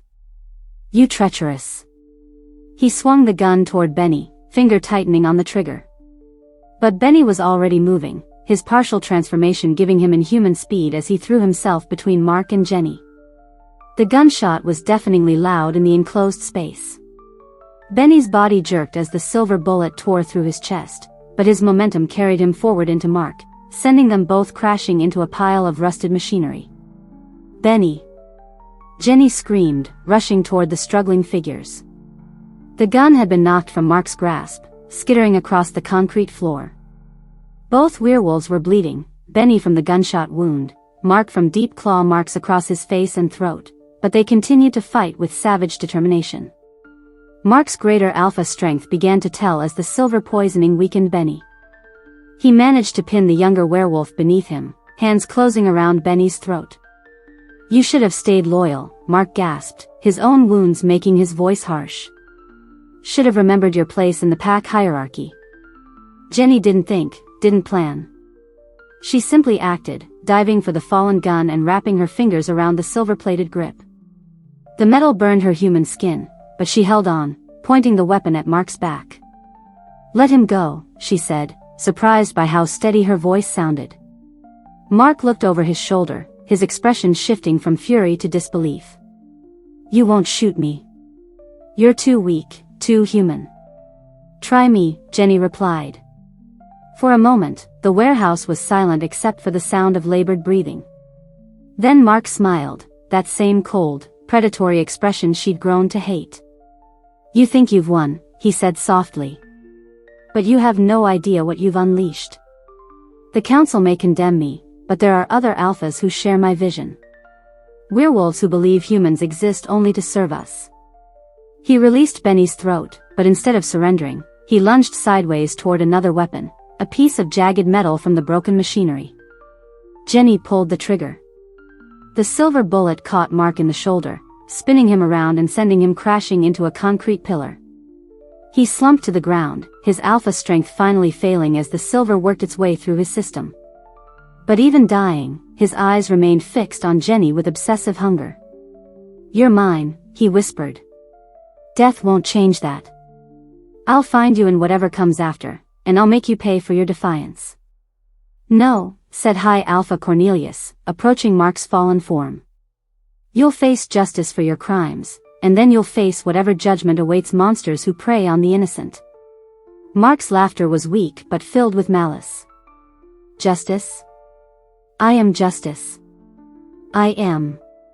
The words cut off as his head fell back against the concrete, his eyes going blank and lifeless. Jenny dropped the gun, her hands shaking as the reality of what she'd done crashed over her. She'd killed someone, ended a life, become something she'd never imagined she could be. But then Benny's voice reached her, weak but alive. "Jenny, come here." She rushed to his side, pressing her hands against the bleeding wound in his chest. The silver had left ugly burns around the entry point, and his breathing was labored, but his honey-colored eyes were alert and focused on her face. "Is it over?" he whispered. Jenny looked around the warehouse, at Mark's lifeless body, at the High Alpha speaking quietly into his own communication device, at the morning sunlight streaming through the broken windows. "Yes," she said, tears streaming down her face. "It's over." High Alpha Cornelius approached them, his expression grave but not unkind. "Benjamin Bullion, you have acted with honor in protecting the innocent. The council recognizes your actions as justified defense, not rebellion against pack law." Benny tried to sit up, grimacing with pain. "And Jenny?" "Miss Martins is free of all supernatural bonds," Cornelius replied. "The forced mating has been dissolved, and she may choose her own path forward." Jenny met Benny's eyes, seeing the question there that he was too honorable to voice aloud.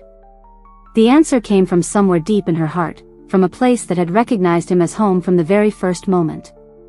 "I choose you," she said quietly. "Not because of any supernatural bond or pack law, but because I love you." Benny's smile was radiant despite his injuries. "Even knowing what it means? What we'll face together?" Jenny thought about everything she'd learned, everything she'd endured, everything she'd discovered about herself in the darkest moments. She was stronger than she'd ever imagined, braver than she'd ever dreamed, and ready for whatever challenges lay ahead. "Especially knowing that," she replied, and sealed her choice with a kiss that tasted like freedom, like hope, like the beginning of a love worth fighting for. Chapter 8. The controlled chaos outside the warehouse was unlike anything Jenny had ever seen. Police cars with their flashing red and blue lights mixed with unmarked black vehicles that seemed to absorb the morning sunlight. Human authorities worked alongside beings who moved with inhuman grace, their coordination speaking to a partnership that clearly went back years. Jenny sat in the back of an ambulance, watching paramedics work frantically over Benny's still form. The silver poisoning had spread through his system, leaving angry red lines radiating from the bullet wound like spider webs of pain. His breathing was shallow, his skin pale and clammy, but his honey-colored eyes remained focused on her face. "The hospital," he managed to whisper. "St. Sebastian's. Tell them. Dr. Helena Wolfsbane." "I'm not leaving you," Jenny said firmly, gripping his hand despite the paramedics' protests. "Ma'am, we need to." "She comes with me," Benny interrupted, his voice carrying just enough of his beta authority to make the human paramedic step back. "She's my mate." The word still sent a thrill through Jenny's chest, though she was beginning to understand it meant something far more profound in the supernatural world than simple marriage. The connection between them had deepened since Mark's death, as if his forced bond had been the only thing preventing their true recognition from fully manifesting. High Alpha Cornelius appeared at the ambulance door, his silver hair gleaming in the morning light. Beside him stood an elegant woman with dark hair streaked with premature white, her presence radiating the kind of controlled power that spoke to high rank. "Counsel Beta Evangeline Moonwhisper," the woman introduced herself with a slight nod to Jenny. "We'll be handling the supernatural aspects of this case." "And the human authorities?" Jenny asked. "Detective Morrison is an old friend," Cornelius replied. "The NYPD has a specialized unit that handles cases involving our kind. Mark's confession to Tommy Hendrick's murder will be processed through normal channels, while the Pack crimes fall under our jurisdiction."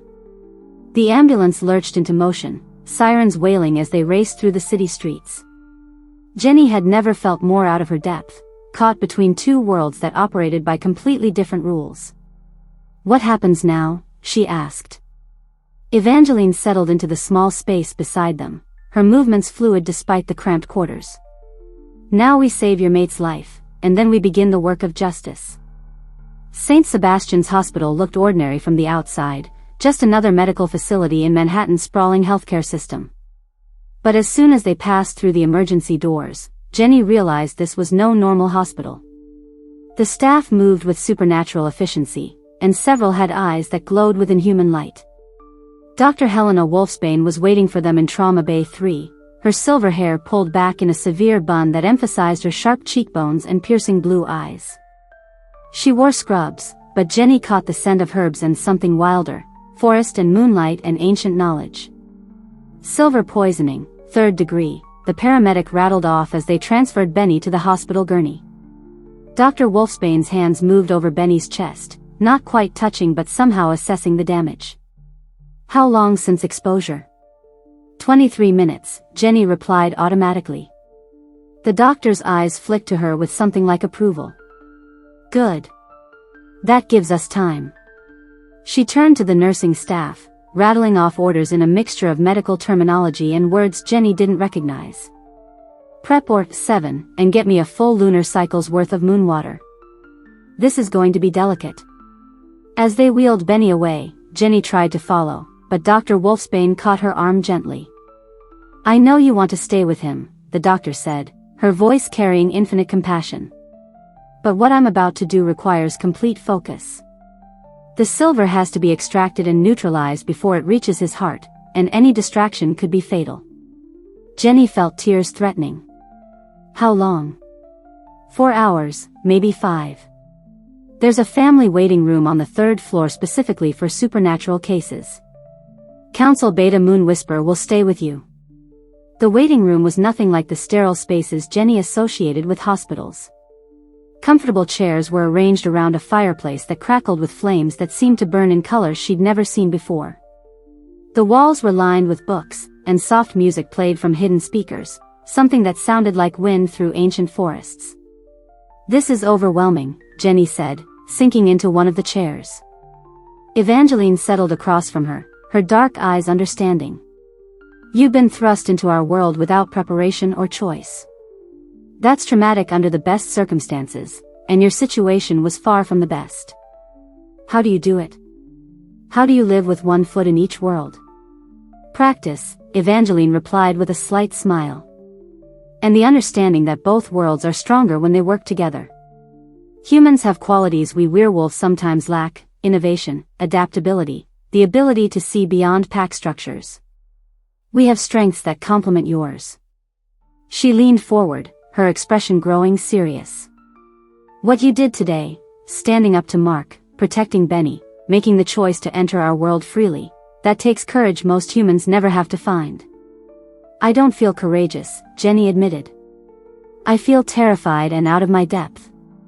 Courage isn't the absence of fear, Evangeline said gently. It's acting despite the fear. And you've done that repeatedly. They were interrupted by the arrival of Cornelius, who carried a steaming cup that smelled of herbs and something indefinably comforting. Moon tea, he explained, offering it to Jenny. It will help with the adjustment symptoms. Your body is processing the mate bond, and that can be intense for humans. Jenny accepted the cup gratefully, surprised by how much the warm liquid eased the tension in her muscles. Adjustment symptoms? Enhanced senses, increased emotional sensitivity, occasional precognitive flashes, Cornelius listed matter-of-factly. Nothing dangerous, but it can be disconcerting if you're not prepared. And this is permanent? The bond with Benny is permanent, Evangeline confirmed. But the symptoms will stabilize once your system adapts. Most human mates find the changes beneficial after the initial adjustment period. As if to prove her point, Jenny suddenly became aware of the individual heartbeats of everyone in the room, the subtle scent markers that told her Cornelius had eaten bacon for breakfast and Evangeline was anxious despite her calm exterior. It should have been overwhelming, but instead it felt like having a new sense she'd never known she was missing. Hours passed in a blur of conversation, explanations about werewolf culture, and the gradual education of someone who'd been thrust into a world she'd never imagined. Jenny learned about pack hierarchies, the council's role in governing supernatural communities, and the delicate balance that kept the werewolf world hidden from most humans. What will happen to Mark? She asked as afternoon shadows began to lengthen. Cornelius's expression grew grave. He'll face trial before the full council for violations of sacred mating laws, murder of pack members from other territories, and abuse of alpha authority. The evidence is overwhelming. We have his recorded confession, witness testimony, and the physical evidence of his crimes. And the sentence? Life imprisonment in Shadowmere Penitentiary, Evangeline replied. It's a supernatural prison designed specifically for werewolves who violated pack law. His alpha powers will be suppressed, and he'll spend the rest of his natural life behind bars. Jenny felt a complex mixture of relief and sadness, relief that Mark could never hurt anyone again, but sadness for the man he might have been if his territorial instincts hadn't twisted into madness. There's another matter we need to discuss, Cornelius said carefully. Mark's business empire. Under pack law, his assets revert to his nearest living relative, which would be Benny. But given the circumstances, I don't want his money, Jenny said immediately. It's not that simple, Evangeline explained. Mark's companies employ hundreds of people, both human and supernatural. His investments support several pack territories. The assets need to be managed responsibly. Jenny considered this, thinking about all the good that could be done with those resources, all the people who might be helped. What if we used them differently? To help other victims? What do you have in mind? A foundation, Jenny said, the idea taking shape as she spoke. Something to help humans who've suffered supernatural abuse, provide legal aid and safe houses, maybe fund research into better integration between our worlds. Cornelius and Evangeline exchanged glances, and Jenny caught the scent of approval. The Moonlight Foundation, Evangeline mused. I like it. Dr. Wolfsbane appeared in the doorway, still wearing her surgical scrubs but with a smile that made Jenny's heart leap. He's going to be fine, the doctor announced. The silver extraction was successful, and his werewolf healing abilities are already working to repair the damage. He should be fully recovered within a week. Jenny was on her feet before the doctor finished speaking. Can I see him? He's in recovery room 12. Still groggy from the anesthesia, but he's been asking for you. The recovery room was dimly lit, machines beeping softly as they monitored Benny's vital signs. He looked pale against the white sheets, but his breathing was strong and steady. When Jenny took his hand, his eyes fluttered open, focusing on her face with obvious effort. Hey, he whispered, his voice rough from the breathing tube. Hey yourself, Jenny replied, tears of relief streaming down her cheeks. How do you feel? Like I got shot with a silver bullet, Benny said with a weak attempt at humor. But alive. Thanks to you. Thanks to Dr. Wolfsbane and werewolf medicine, Jenny corrected. Thanks to you, Benny repeated firmly. You saved my life in that warehouse, Jenny. You faced down an alpha werewolf with nothing but courage and a gun you'd never fired before. Jenny settled into the chair beside his bed, never letting go of his hand. I couldn't lose you. Not when I just found you. About that, Benny said, his honey-colored eyes growing serious. I know this isn't the life you planned. Famous actress, normal human existence, predictable future. If you want to walk away. Stop, Jenny interrupted. Just stop. I've made my choice, Benny. I choose you, I choose this life, I choose whatever comes next. Together. His smile was radiant. Even if it means dealing with pack politics and supernatural bureaucracy and the occasional territorial dispute? Even then, Jenny confirmed. Though I might need you to handle the werewolf stuff while I stick to what I know. Actually, came Evangeline's voice from the doorway, we were hoping you might consider staying in the entertainment industry. Films that subtly introduce human audiences to supernatural themes, help prepare them for eventual revelation of our existence. Jenny looked from Evangeline to Benny, seeing the hope in both their faces. You want me to be a supernatural ambassador through acting? With Benny as your manager, Cornelius added, appearing beside Evangeline. His beta instincts make him naturally suited for protecting and supporting others, and his knowledge of both worlds would be invaluable. The idea was intriguing, using her platform and talent to build bridges between worlds, to help prepare humanity for the eventual revelation that they weren't alone on this planet. We'll think about it, Jenny said, squeezing Benny's hand.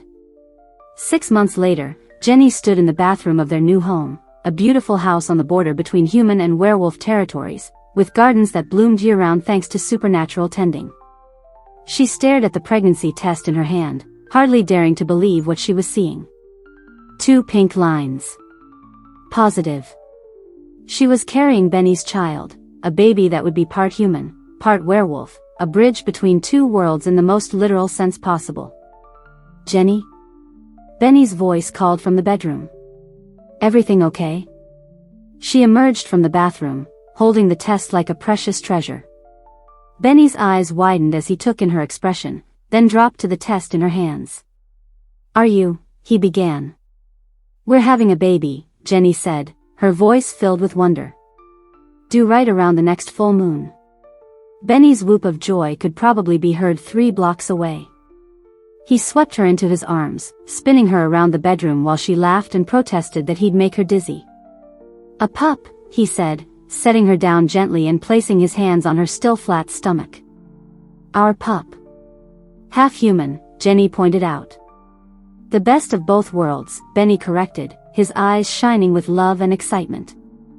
Later that evening, they sat on their back porch watching the sun set over the forest that marked the beginning of werewolf territory. Jenny's hand rested on her stomach, already protective of the new life growing there. What kind of world are we bringing this baby into? She asked. Benny considered the question seriously. A complicated one. A world where humans and werewolves are still learning to coexist, where old prejudices die hard and new challenges emerge every day. He took her hand, intertwining their fingers. But also a world where love can cross species lines, where courage can overcome any obstacle, where justice is possible even when it seems impossible. Jenny thought about everything that had led to this moment, the terror and pain, but also the love and hope, the discovery of strength she'd never known she possessed, the choice to embrace a life she'd never imagined. The Moonlight Foundation helped 12 families this month, she said.